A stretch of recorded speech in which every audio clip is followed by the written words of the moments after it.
Vendredi 26 août 2022, mesdames et messieurs, c'est un plaisir de vous retrouver dans cette nouvelle édition du journal de Viva. Bonsoir à tous et bienvenue. Dans les actualités de ce jour, 10 lingots d'or totalisant 17 kg et 390 grammes qui étaient sur le point d'être passés en contrebande vers Dubaï ont été saisis par la société Amarante au périph' de l'aéroport d'Ivat la nuit dernière. Des faux documents ont été également trouvés.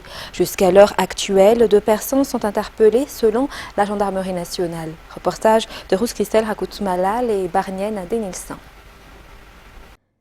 10 lingots d'or placés dans 4 caisses fermées, cachés dans le coffre d'une voiture entrant sur le tarmac et passant au périph' ou poste d'accès routier d'inspection filtration à l'aéroport d'Ivat ont été saisis la nuit dernière. Selon le directeur général de la douane, Linkanazavan Ernest, l'or était sur le point d'être acheminé par un vol vers Paris et Dubaï serait la destination finale. Des faux documents tels qu'un PV, une déclaration de douane et une lettre émanant d'un ministère qui n'existe pas à Madagascar, ministère des Mines et des Pétroles, ont été trouvés avec l'or. L'enquête liée à cette affaire est déjà ouverte et 2 personnes ont été interpellées selon les informations de la gendarmerie nationale. Toujours selon les explications, un avis de recherche sera lancé et elle appelle aussi à l'aide des citoyens pour plus d'informations. De son côté, le ministère des Mines et des Ressources stratégiques, à travers son secrétaire général Henri Razananirin, condamne la fraude. Toujours selon les informations, leur saisie a été déposée à la Banque centrale aujourd'hui vers 3 heures du matin. Et dans l'actualité politique, la formation des chefs de département politique au sein du parti Tanour à Malagasfoun au niveau des districts a pris fin hier au Fofikri Ilaf. Ces chefs de département politique entameront une nouvelle étape après cette formation, notamment le partage de leurs acquis aux acteurs politiques de base dans leurs circonscriptions respectives. En parallèle, le parti politique se prépare déjà aux prochaines élections. Reportage sur les images de Nzara Ranjiansou. 119 chefs de département politique du parti Tanour à Malagasfoun ont bénéficié d'une formation sur le leadership et le renforcement des capacités au Fofikri Ilaf durant 2 jours. Il s'agit d'une formation dispensée par la fondation Friedrich Eber Stiftung. Cette formation est un moyen pour les acteurs politiques de voir de nouveaux horizons sur la politique dans le pays et mettre à jour leurs acquis dans ce domaine. Il s'agit aussi d'une formation visant à se préparer aux événements politiques dans le pays, notamment les élections. De ce fait, parmi les responsabilités qui attendent ces chefs de département politique s'inscrit le partage de leurs acquis aux acteurs politiques de base. Selon le chef de département politique du TGV dans le district d'Abatlampi, la formation leur a permis de voir que la politique suit aussi les tendances et les compétences doivent être à jour pour que les acteurs puissent évoluer dans leur domaine. De plus, selon lui, cette formation arrive au moment opportun car le parti TGV est actuellement en pleine préparation des bases politiques dans toute la grande île. Le chef de département politique dans le district de Mianjwa souligne qu'ils sont déjà prêts depuis toujours et formés à leur tour une base solide pour affronter les prochaines échéances politiques dans le pays. Étant un parti politique au pouvoir, le parti TGV se doit aussi de faire montre de redevabilité envers la population. Cette formation leur a également permis de savoir qu'il faut être de plus en plus aux côtés de la population, selon la secrétaire nationale du TGV dans la province de Fianarantsoa. Ces chefs de département politique devront ainsi suivre les hiérarchies au niveau des bases et de passer à leur tour leurs acquis de la formation, souligne-t-elle. La formation de ces chefs de département politique a pris fin hier. Des certificats de fin de formation leur ont été octroyés. Dans les actualités économiques, pour améliorer durablement la gestion des pêcheries, la région Antimandjefan, à savoir Tuléar, a été dotée hier d'une vedette rapide à travers le projet Soyofish, tout financé par la Banque mondiale, donc qui permet de renforcer les activités du Centre de surveillance des pêches ou CSP de Tuléar, mais aussi destiné à lutter contre la pêche abusive et illégale ou INN dans les zones à forte activité de pêche partout dans la grande île. Reportage de Felna Rakoutarsou.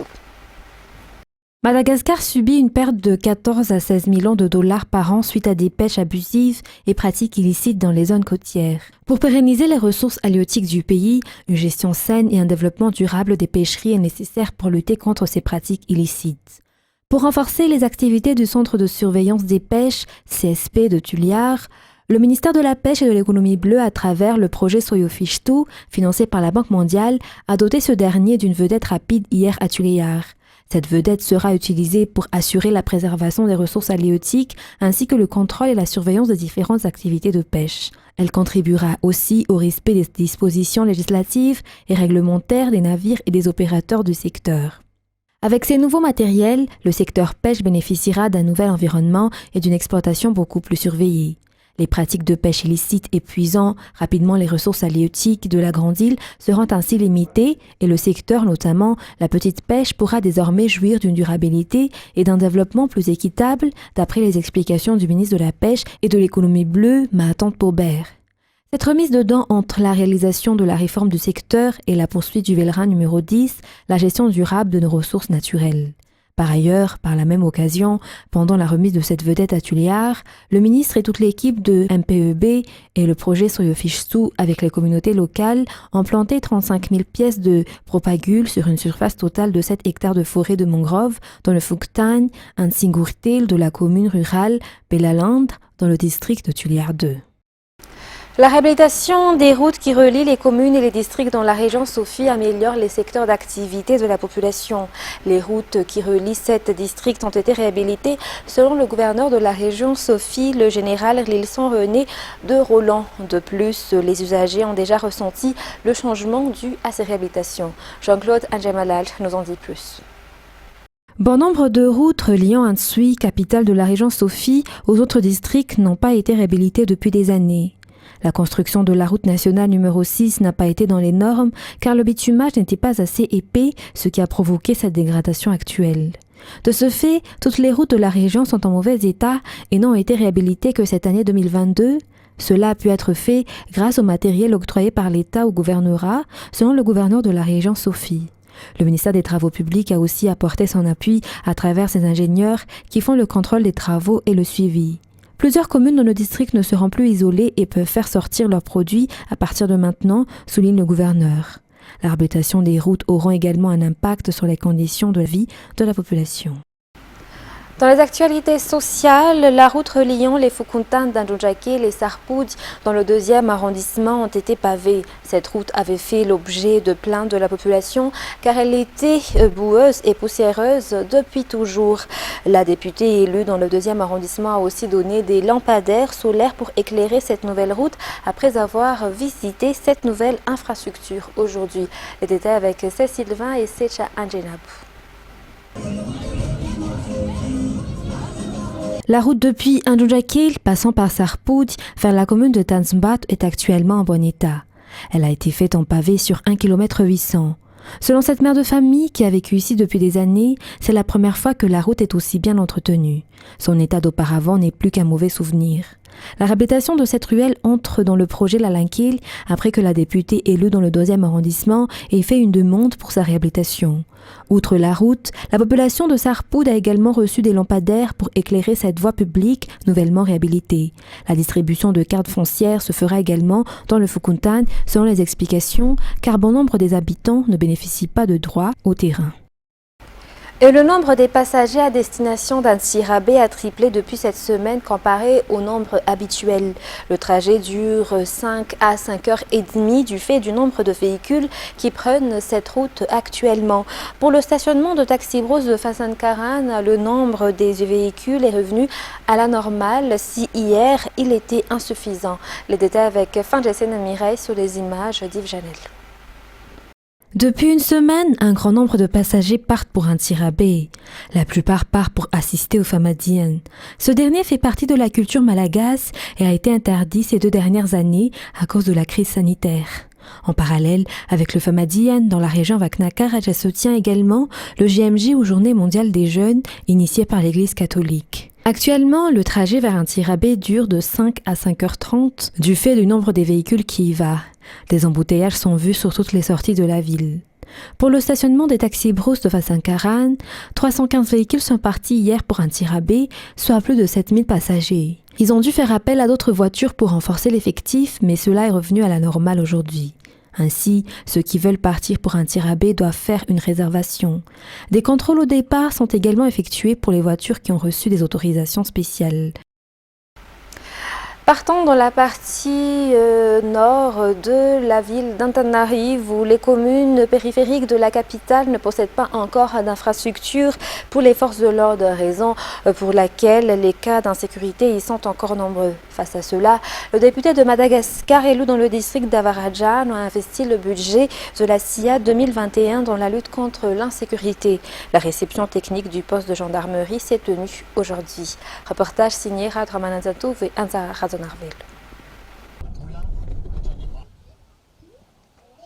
La commune de Viliaz, dans le district d'Avaradjan, se situe à 25 km de la capitale.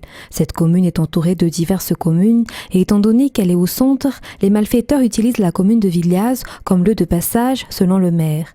L'on y voit des divers cas d'insécurité comme les vols de zébus et d'autres cambriolages. Une raison pour laquelle ils ont demandé pour qu'il ait un poste de gendarmerie. Non loin de la commune de Viliaz se trouve également la commune de Mananjin, qui en 24 ans d'existence n'a jamais eu d'infrastructure pour les forces de l'ordre. C'est pour cette raison que les vols comme les attaques y sont nombreux.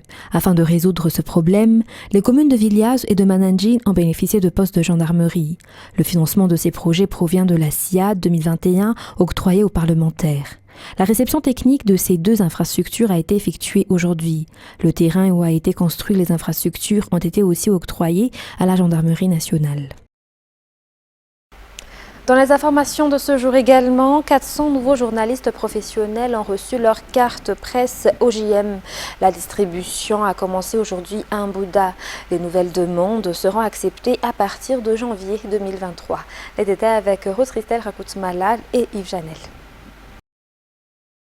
500 journalistes ont effectué une demande de carte de presse professionnelle OJM lors de cette deuxième vague. Cependant, seuls 400 d'entre eux ont rempli les critères, notamment en ayant exercé 3 ans dans le domaine et ou obtenir un diplôme en journalisme.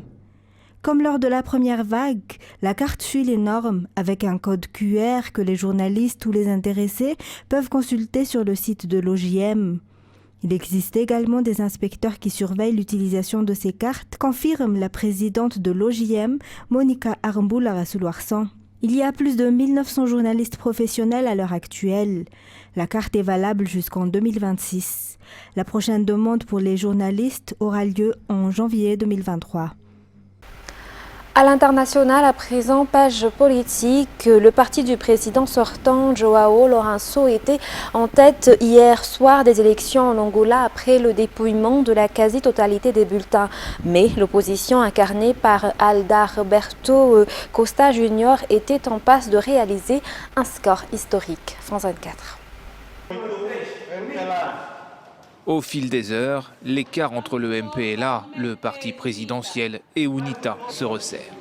Mais après 97% des bulletins dépouillés, l'ancien parti unique d'Angola maintient son avance.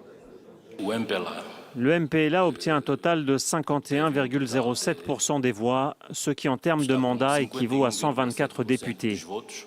UNITA obtient 44,05% des voix, ce qui lui donne la possibilité d'avoir 90 députés. Ce scrutin est le plus serré jamais connu dans le pays. Le MPLA a l'habitude de remporter haut la main les élections législatives. Mais l'avènement du charismatique Adalberto Costa Junior à la tête d'UNITA, l'Union nationale pour l'indépendance totale, a rebattu les cartes. Le parti refuse pour l'instant de reconnaître sa défaite. L'annonce de ces résultats partiels est faite sans aucun détail lors de ce qui est une violation claire de la loi électorale. Adalberto Costa Junior a notamment réussi à convaincre la jeunesse du pays confrontée à une forte inflation, au chômage et à la vie chère. Les 500 000 emplois promis ne sont que des mensonges. Nous n'avons rien. La jeunesse veut le changement. On en a assez des blablas et des mensonges. Nous les jeunes, nous n'en pouvons plus. On ne travaille pas, nous n'avons rien.